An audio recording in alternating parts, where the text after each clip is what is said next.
Ok, bonjour, bonjour. Là, nous allons faire l'inscription d'une personne ainsi que son paiement. D'abord, je vais aller chercher le lien avec lequel la personne va s'enregistrer. Donc, voici le lien qui lui a été envoyé. Donc, je clique sur ce lien-là. Donc, comme vous le voyez, ce lien va ouvrir. Donc, l'email de la personne et puis son username, puis le mot de passe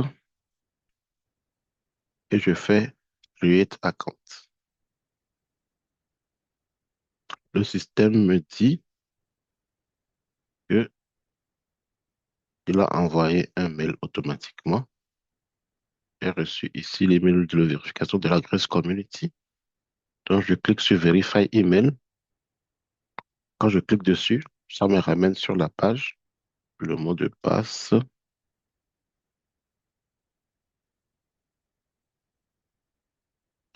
je saisis et il est rentré dedans. Il me dit d'enregistrer, je vais enregistrer ça pour la prochaine fois. Donc, j'accepte les conditions. Et là, nous sommes dans la page. Maintenant, on va aller bien regarder. La première chose, c'est d'aller payer d'abord le 9 $. Donc, pour payer le 9 $, ce que je vais faire, je vais passer sur le téléphone. Parfait. Donc, ce que nous allons faire, c'est que la première chose, je vais aller payer le 9 $. Donc, vous allez voir que ici, c'est bien écrit qu'il n'a aucune souscription. Donc, il faut d'abord que j'aille faire le 9 $. Donc, je vais faire le 9 $.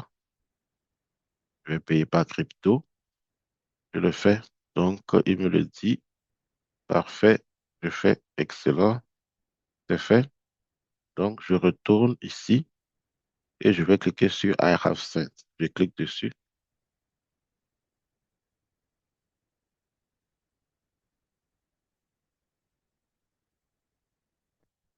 Parfait.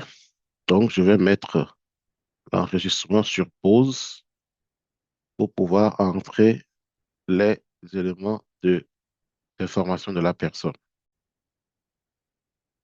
OK. Donc, j'ai fini de mettre les informations personnelles. Et dans ce cas, vous allez voir que maintenant, la personne est enregistrée, mais est ambassadeur zéro.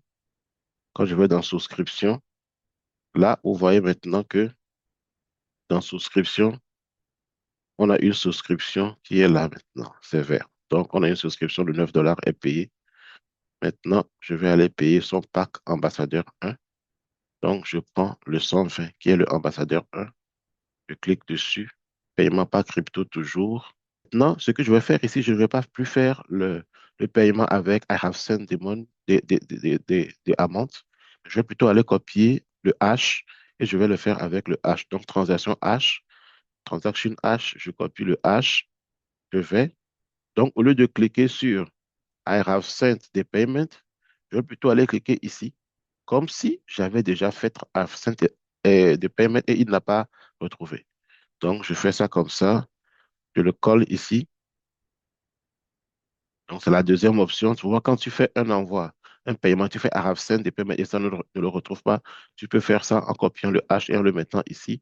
Et tu cliques sur Verify Transaction H. Je le fais. Il vérifie. Il me dit OK, il l'a fait. Donc, il l'a réussi. Donc, ce que je vais faire, pour que vous ayez une plus grande image, je vais retourner sur mon ordinateur. Je vais faire rafraîchir l'écran. Quand je rafraîchis, donc, vous voyez qu'il est maintenant ambassadeur 1 jusqu'au 21 mai. Donc, il a les askets jusqu'au 21 mai. Donc, ça veut dire que même quand je vais dans Training, ici, il a l'accès au Training Ambassadeur 1. Dans son wallet, pas encore d'activité, elle vient de s'enregistrer. Et donc, elle a jusqu'au 21 mai pour pouvoir référer des personnes et pouvoir avoir vraiment les commissions. Donc, ça, c'était l'enregistrement d'une personne. Elle s'est enregistrée et a fait les deux paiements. Merci.